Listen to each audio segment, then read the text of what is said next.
Do you remember that feeling at the beginning of a new school year, starting with brand new school supplies? That sense of freshness and new beginnings as you open up the first page of an untouched notebook and hold a new sharp-pointed pencil poised to make the first mark. Usually the first few pages of my notebook would have my best, neatest writing, which then deteriorated as the time went on. My desire to do my best, reaching for higher standards of excellence, dwindled as the day-to-day routines of daily living took me back to standards of mediocrity and just getting by. The beginning of a new year is often the time when we reflect on the year that has passed and see things that we would like to change and do differently. A new year represents a new start, a new chapter and a clean unwritten page in life. There is a desire to live better, reach new goals, and make a fresh start. We make New Year resolutions and promise ourselves that this year we will do them. We summon up our willpower and determination and step into the new year with the greatest and sincerest of intentions. New Year resolutions have become almost the joke of this season. It is well recognized that those well-intentioned New Year's resolutions often fail as quickly as they are made. One common resolution is the goal to lose weight by eating sensibly and exercise.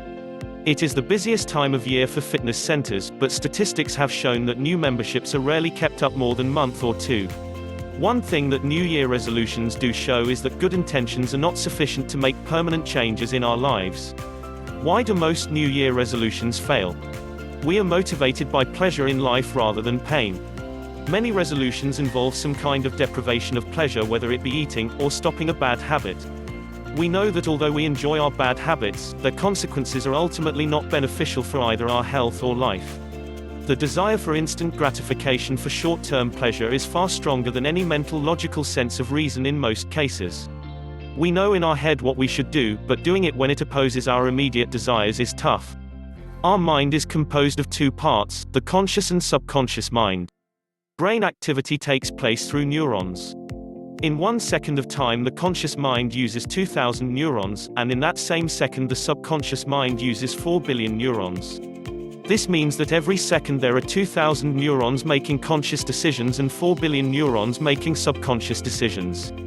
Which part of your mind has the greatest control, do you think? The subconscious mind is trained by the constant repetition of the beliefs, values and lifestyle that you have taken and lived from an early age. It automatically follows the familiar and well-trodden path of well-ingrained thoughts, beliefs and behaviors. The subconscious operates from such a well-established history that it responds automatically with learned responses and behavior.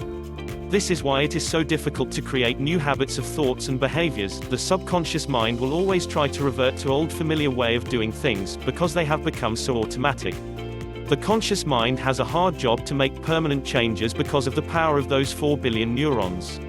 It can be achieved, but it takes hard work by the conscious mind to retrain our subconscious mind.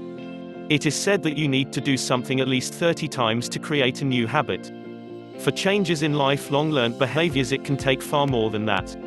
For example, have you ever got in the car and driven to your destination, and not really remember the journey there? You have been driving using the learned behaviors of your subconscious mind, and your conscious mind has been thinking about something else. However, if you were to drive in a different country whose custom is to drive on the other side of the road, your conscious mind would be working very hard to correct the learned and instinctive behavior of your subconscious mind. In fact, the whole experience of driving on the other side of the road feels wrong and uncomfortable, and if you lose your concentration you could find yourself automatically going back to familiar patterns and become a road hazard. Here are tips for working on those New Year's resolutions. Don't expect instant results, it's a process. Plan small attainable steps to your desired goal. Celebrate each successful step towards your goal and work on it until it feels automatic before progressing to the next. Don't give up when you experience relapses and setbacks. Review your new steps and goals several times daily. Visualize what reaching your goal will look and feel like. Write down your steps and goals. Find people who will support and encourage you on the way.